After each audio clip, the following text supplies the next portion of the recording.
sorry, I meant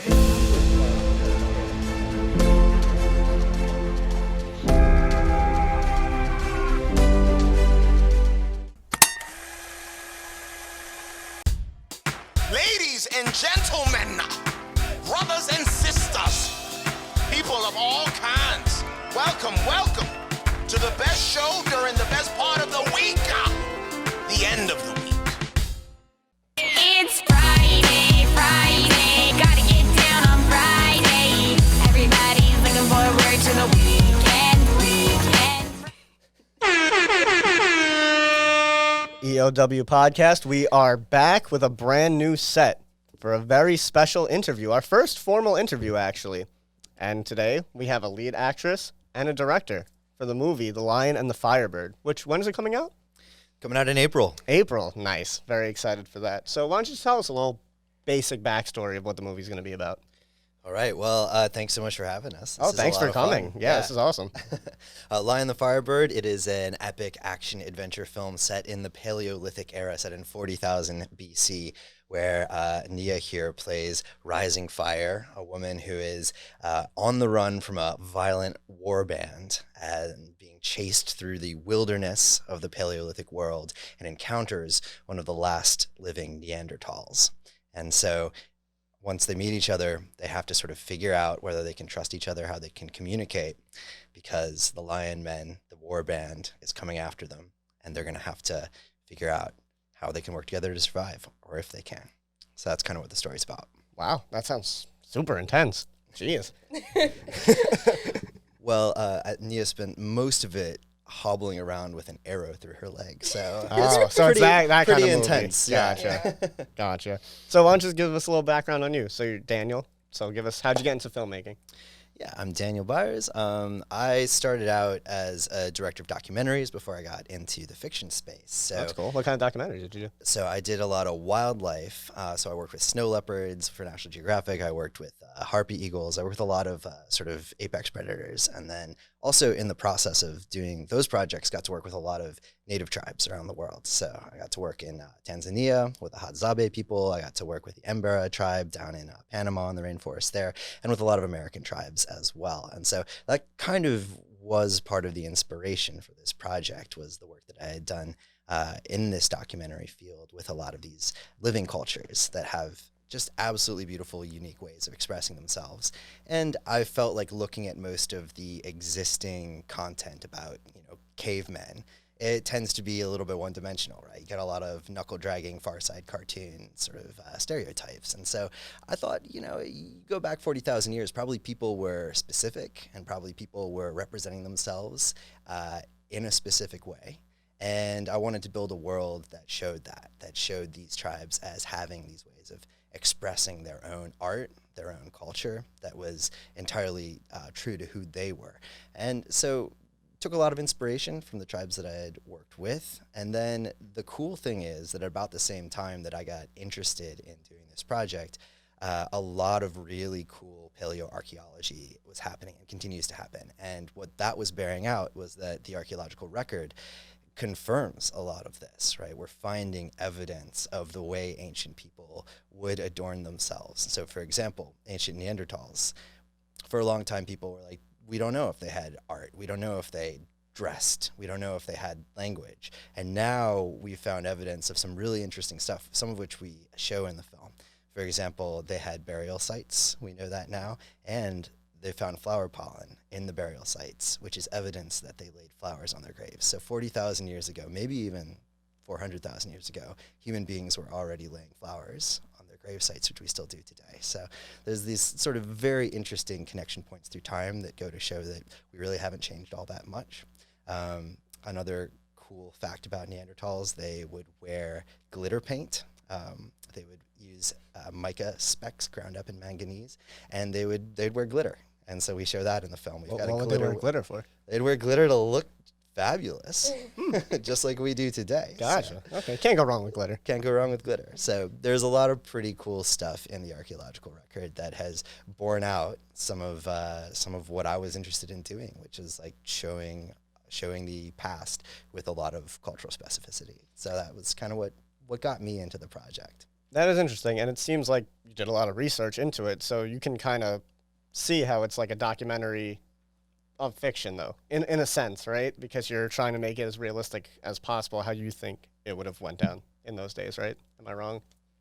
Yeah, absolutely. I think it's got a lot of the DNA from my work in documentary went into making this film. But That's cool. then once we actually started the process of making it, it went a completely different direction. So. As it tends to happen. So, Renia, what about you? Can you tell us a little bit about your character?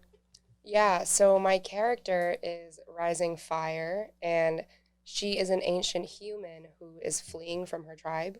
She basically is set up with someone, and she doesn't want to be with him because he just killed the man who she actually loves. And so now she's fleeing from her tribe with her daughter. And during this time, she bumps into the Neanderthal, and the rest was history. I don't know if I want You'll have to give watch away the movie to anything. see what happens after that. Yeah. Yeah, no spoilers. No, of course not. And so what's your background? How'd you get into acting? Is this your first acting role? This is my first role, like lead role in a film. Okay. So this is really exciting for me. But I did start off doing off Broadway for about like 10 years when I was younger. And it was indigenous based and it was Filipino. And so because of that, I did get a lot of experience doing ancient stories, doing older stories from like past times in history, and dancing and playing instruments and combat, because I also had to do martial arts. And all of this experience sort of allowed me to portray Rising Fire in the best way. So it really helped. But I'm starting to get into film now, but before it was mostly just theater. Okay, that's cool. That's a good starting point. Yeah. And how did you two meet? Well, we cast Nia on Backstage. We had a formal audition process, but I do remember the first conversation we had, and I think it was actually after we cast you because you were so perfect for the role in so many ways, but we had a conversation afterwards that was, you're like, oh yeah, also I do indigenous dance, and also I know how to fight with sticks, and also I know like I do like martial arts. That's a And I good was skill, Like, it fighting was with like sticks. all of the things that this character, like were so perfect for this character, like so many ways. So Nia really just kind of embodied Rising Fire and really made her, I think, more than she was on the page. She like breathed so much life into this character from the script to the screen, and really just became her. And that was a very cool thing for me to get to experience as a director, getting to work with her. She's very talented. Cast her for whatever you do. An audition must be terrifying. Oh my gosh, the audition. Okay, Like, just so in general, right? Like, for me, the audition was all self-tapes. First, I had to do my own self-tape, and they gave an improv prompt as well. And so I thought that my self-tape was super awkward. I don't even have a proper space in my house for self-taping. So I just felt like I smashed it in a bad way. Like I wasn't going to get it because of how awkward I felt. But then I guess it's everything they wanted. You know what I mean? So I don't know. It was just funny because now during COVID, it's all self-tapes. And so I thought that I did a really bad job, but it actually worked out. What I remember from the self-tape was there's a scene where there's like language sharing going on. And so they speak different languages, right? The Neanderthal and the early modern human. And both of the languages were created by a linguist, and he sort of used Proto-Afro-Asiatic and reverse engineered root words in order to create these fictional languages for us. At that point, we were doing it in English because we hadn't developed those languages yet. But I remember from Nia's tape that there's this scene where they're sort of talking and telling each other what different objects are. Like, this is a fish, this is a knife, or whatever. And you had all the objects. And I loved that, right? You had like, I had can't all the remember- props You had all the ready. props there. You had like a butter knife I had a butter knife for my audition. for your audition. And I can't remember what else you had, but I remember you had I had a something piece with of everything. chicken instead of fish. Piece of chicken. That's right. Yeah. So she really like committed to the self-tape. So don't sell yourself short. It was a good tape. that's cool. So is the whole, based on what you just said, is the whole movie in this language that you guys created? Yeah, it's all in two fictional languages. Wow, that's pretty cool. There's, it's all fictionalized, right? Like obviously we don't know what people spoke back course, then, yeah. but we can take things back about 18,000 years and have some sense, like there's some justification linguistically for what root words might have come from, right? And then our linguist, the sort of creative process then was taking it back another 18,000 years. And he did that in order to create this. Now, Neanderthals, we're pretty sure now they did have language. They had all the morphological capability for it, right? They had the palate to speak, and maybe not exactly making the same sounds that early modern humans did, but pretty close. And so that was another thing that we played with, right? It's like, how would a Neanderthal sound compared to like you or me? Because they had some physical differences, right? They had different shapes to their throats and their palates. And so they also had very large chests. They had these big barrely torsos. And so, there's been a lot of speculation, but I think the sound that our Neanderthal makes in the film is going to be pretty cool.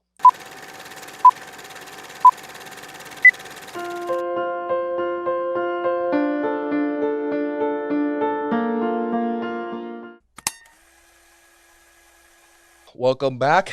We are continuing our interview for our guests that are working on a great film that's coming out soon. We don't want to give you too many spoilers, but we'll give you a little bit of context and background on what's going on. So I really want to start my set of questions with like how you guys incorporate like your actual production budget into like the set and the technology and the effects. So I guess I'll start with you, Daniel.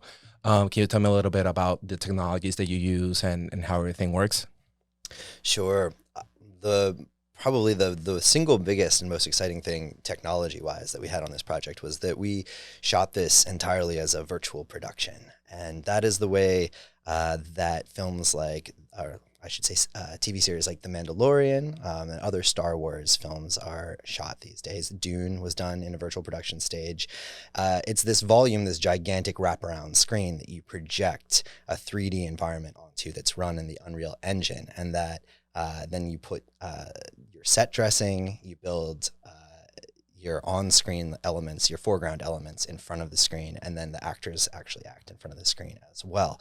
So it allows you to kind of transport your production to wherever in time or in space you want to be. If you can imagine it, you can build it. And so that is how we decided we wanted to travel back 40,000 years in time to the Paleolithic and show people a world with active volcanoes, blooming smoke in the background, lightning flashing from the sky, forests covered in mist, all of these really dramatic, beautiful backdrops that we wanted to be able to inhabit with our story.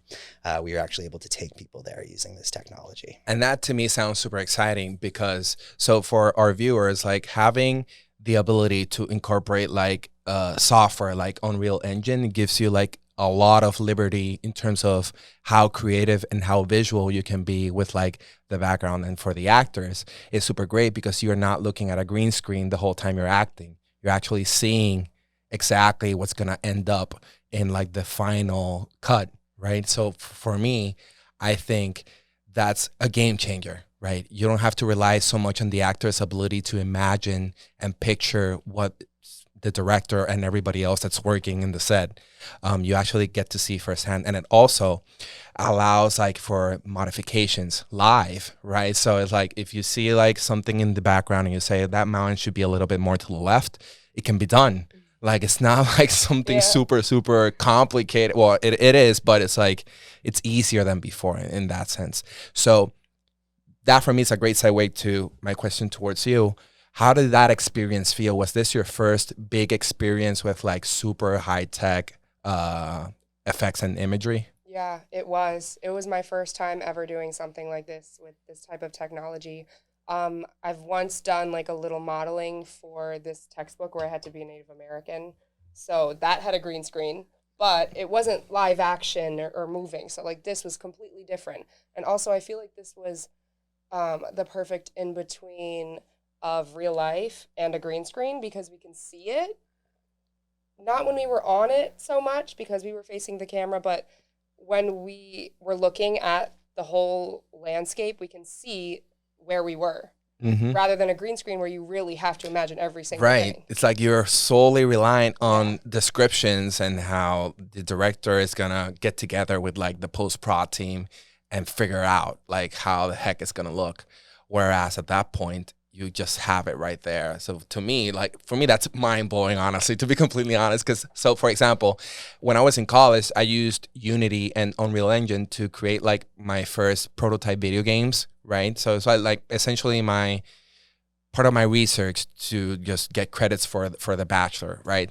So and I did really simple things. So when you put that in a film with like experts and all that, my mind just goes like, so I can just imagine. And then like you said, so many series and films are using that technology now because they see the value in it and they invest in the technology, that when you just look it up on the internet and you see all these like scenes and backgrounds and amazing planets with like 3 suns and like everything is live, right? So to me, that's just incredible. So that's why I asked you like how was that experience and everything.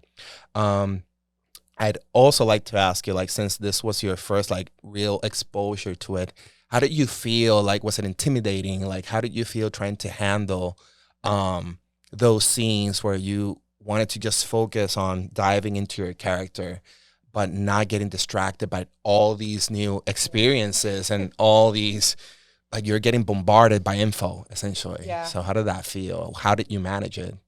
It was definitely difficult trying to keep myself in the place for a long time, because after I would do one thing, it would be like cut, and I would be like, oh, but I was just there. And then so a lot of the time before we would start rolling, I would close my eyes and I would sort of like curl up, and I would just be as inside myself as possible, just so that I can completely feel what I'm feeling in the place that I am, without the cameras and the technology, because there was a lot of technology everywhere. And so the room was really cold too. It was so cold in there. Oh my God. Yeah, that was also world-class 3D engine-driven backdrops, Right. Moses trackers, real-time Sony Venice camera, and we can't heat the building. So It was I don't know what to tell cold you. in there. Oh my God. So much tech, no heat. No heat. It's like nope. That's real. That's real. In January. You know, Oh damn. Yeah, that's brick. Yeah. listen, Wow. we should have set it in like the Paleolithic Arctic. Had you guys Oh my God. covered It would in, have been more natural, and the actors would have been spot on. yeah, That would yeah. have been real. Mammoth and polar bear, just Oh full my body. gosh. Yeah. Okay, so one more question regarding that specific factor. So from your point of view, you're getting exposed to all these new technologies, all these new experiences. But how about you, Daniel? Since you were working on this, how do you manage all these different aspects of the film, and how do you, like, of all this magnitude and all these super immense aspects of it, how do you reel it all in and try to keep like an image to the idea and the concept and the storyline? How do you split your brain towards what you imagine and all the possibilities that it has, to don't get distracted with the scenery and the technology and everything, and concentrate on the story and the character and the depth? Like, how do you do that? Well, it was an adventure. I mean, honestly, it was a big adventure, and like any adventure, as Ernest Shackleton said, adventures are just bad planning. We had a lot of planning, a lot of pretty good planning, but we just didn't know what we were getting into. I mean, we're literally the first independent film to do this. You know, there have been some other attempts, but they were all sort of facilitated by Disney or by USC, by like bigger actors, right? They had sort of the backing of the people who essentially invented this stuff. We were going into it as it's scrappy independence. We were like, we want to do this for maybe 1/10 of the budget that it's been done for in the past, maybe less. But we think we can. We think we can figure it out. We think we've got the right partners. We think that we can be creative with how we use the technology in order to pull that off. But it led to some sort of absurdities. You know, there are some moments when I was like, okay, now I'm working with like a 3D environment designer who was previously on Mandalorian to build this gorgeous world and like fully rendered Unreal. And then the next day I was like, I don't have a props maker. So I'm going to be building spears out of styrofoam myself in my apartment in Brooklyn. And I actually did fabricate most of the props myself because, you know, you have a certain amount of budget and you give it to like everything you need. And then like all of a sudden you hit a point and you're like, I don't have like a knife to give a person in the Paleolithic who definitely needs a knife. Like you would assume like within the circumstances of their time they would carry one. Yeah, it's an action movie. There's fight scenes. They're not going to be running around slapping each other in the face. Like they need a whole bunch of weapons. But how about, did you guys use like buckets and buckets of blood or something? Like I haven't seen any clips or anything. Did you use buckets and buckets of blood? We had some fun blood gags, and Nia can probably tell you about it. She's really excited. She's just staring at me. She's going, "Oh yeah." Right. There's some blood all over, certainly all over Nia. Yeah, and some of the other people too. But yeah, there was one really fun one I remembered, which is without the mouth without giving anything away, just what tell me what that experience was like. It tasted interesting. I'll tell you that. Oh, that's great insight. Weird taste. If you had to describe it, if you had to describe like the taste, what's the closest thing you can think of? It's like a mix of like wax and candy. Wax and candy.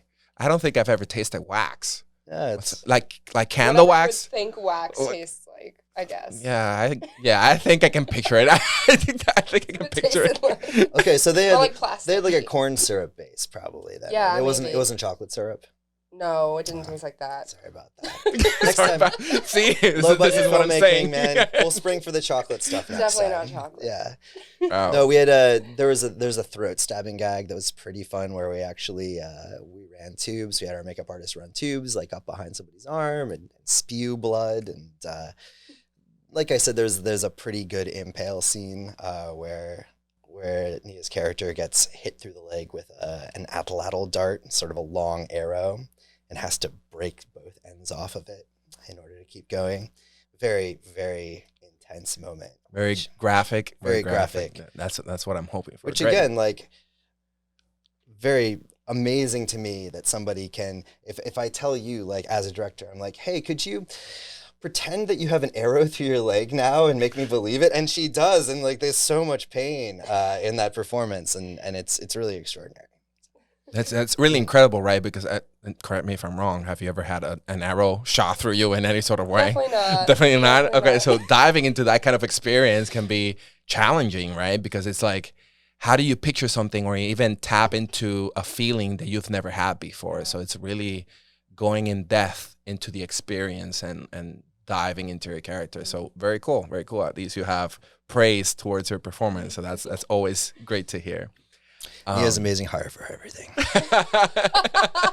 Oh my gosh. So that's perfect, right? That's perfect. So yeah, I think like all that you guys have shared thus far just sounds amazing to me. So I'm really excited for it to come out. I hope I get to see it like quick. Yeah. Because I'm really, really, really I'm excited. So too. thank you.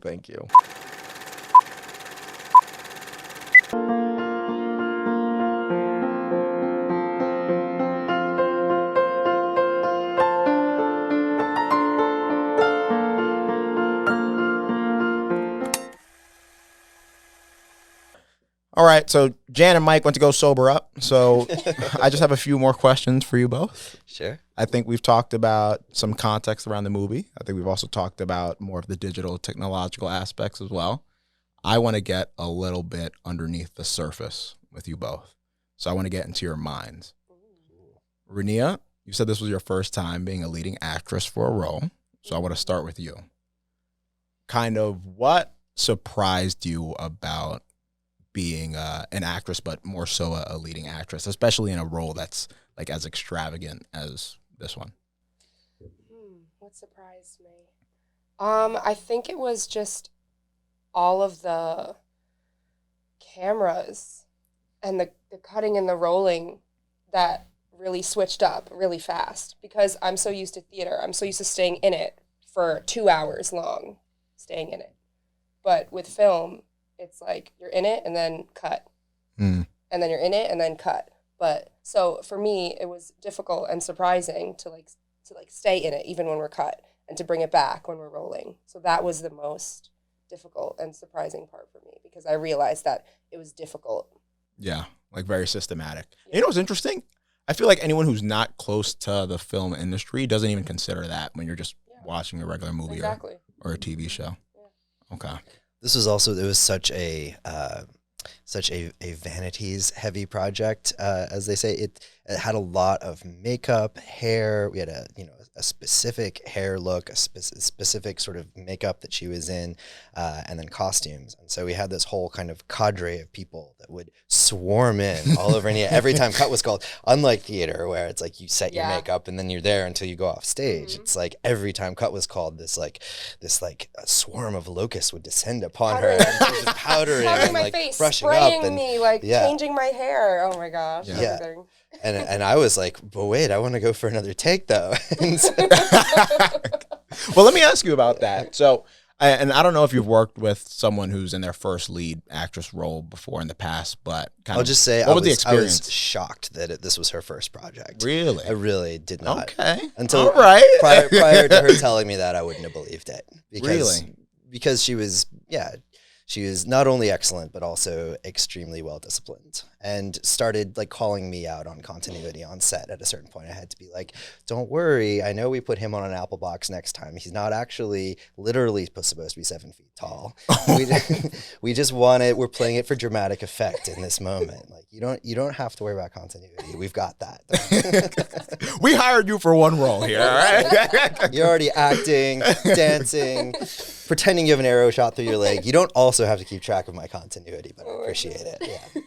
So did the two of you ever have a candid conversation about like maybe some things that could help support you and make you more comfortable, or was it completely organic? Well, we had a rehearsal process, and I feel like rehearsal is typically where it's good to figure out those things. I mean, the film has a lot of like intense action, right? And so that's something that I feel like it's really important to not only rehearse the performances, but rehearse the physicality, right? You're going to be close to people. You're going to be like grappling with people. You're going to be battling with people, and you gotta work that out and make sure everybody's comfortable, and that nobody gets hurt, like primarily. So I think for me, the rehearsal process was where I tried to do that, and I don't know. Yeah, you can speak to your experience of that. I hope that it was good. Yeah. For me, what impacted me most that you did was he would just like whisper to me, like right before we rolled, he would just be like, "You're really afraid, you're really angry." Like he would just whisper these things that I would become fuming from them. Like they would really help. And then there were moments where they were just doing my eyes, and he would just keep telling me things that would make me more angry, like based on my character. And that was something that really helped a lot, because it would just be like, the way you would say it is just like, "You're really angry, you're really scared." Like just like the way you said it is so funny. Well, I think film, like you said, is a strange medium in that you stop and start a lot. Right, so staying in it is going to be challenging, and so I'm glad you found those little boosts to be helpful. Yeah, because I think that you do, like, it's easy to drop out of it, and you got to keep the energy up, which is hard when you've got somebody like touching up your makeup and hair simultaneously, and also like a bunch of people shouting about like, "Oh, we need a lower angle for this shot," or whatever, and you're like, "But I'm a Paleolithic warrior. I'm about to literally do battle to save my daughter's life," And so you gotta like keep the energy. You gotta keep in the space. Yeah, yeah, that's really awesome. And you mentioned something about like the physical aspects, the grappling, and how it's relatively like that throughout the film. I want to ask you, Renia, was there like any physical preparation that you felt you needed to do? Like I know in some people, when they're getting into these roles, they like get into crazy exercises just to, be prepared to endure that. But what was it like for you? This is where my dance training really came in handy. Bobbing and weaving? I did some combat in theater, like some stage combat, but it was nothing like what I was doing for The Lion and the Firebird. We actually had to like dodge, and we had like knives, and we had to actually like fake punches and all of this stuff. It was very intense. And so my dance training came in handy because I was basically doing my own stunts too. There, for the times where I had to be jumping a lot, we had to do multiple takes of that. I don't think a regular person who didn't have dance training would be able to do that though, because it's like I was leaping over the moon, right? The shot. Yeah, cow jumps over the moon shot. Cow jumps over and then the gets moon hit shot. through the leg with a spear. Oh my gosh. Yeah, no, well, we wouldn't have cast a normal person for this role, Nia. That's why we were so lucky to find you, because we needed somebody who not only was like an excellent actor, but could perform these physical feats, you know, because we weren't going to have, a stunt double on a project of this scale, like maybe next time. maybe. But also Nia doesn't need a stunt double. No, I don't need it. Yeah. Yeah. But yeah, that was one of the really sort of fortunate things about getting to work with Nia on this was that she had a background in dance and martial arts. And in fact, most of the people involved in the project had some background in martial arts of one kind or another. The man who plays our Neanderthal, Edwin, he is a former heavyweight boxer. And so everybody had some training of one kind. It was a very diverse set of martial backgrounds that everybody had. But I feel like it allowed everyone to sort of come in on the same page, at least, of knowing what it's like to get into an impact situation, right? Knowing how to sell those moments when you're like fighting, and what it feels like to get hit, what it feels like to be in physical confrontation with somebody else, or just how to move like a person who has to move in order to survive in their world. Right? We didn't have McDonald's in the Paleolithic. We had to go hunt for our food. We had to go gather, right? We had to, and so we were very sort of intentional about trying to cast people who had a physical movement background, so they could embody that physicality that would have been true of the time. And when I was like, Nia, you got to jump through the air and get hit through you have to not only do a giant dance leap, but also halfway through that giant dance leap, get hit in the leg, pretend, because we weren't actually throwing a spear at her. Not this time. We needed her for other stuff. Halfway through this amazing leap, you have to interrupt it with this getting hit. It's hard to do, right? I can only imagine. Need somebody who with a background. And I told you that I need to step on the box in order to get the jump that you wanted too, because I felt like I couldn't accomplish it without stepping on a box first and jumping off of it, and I was able to really do it with that. Absolutely. So the experience to inform the process creatively was also really essential. Yeah.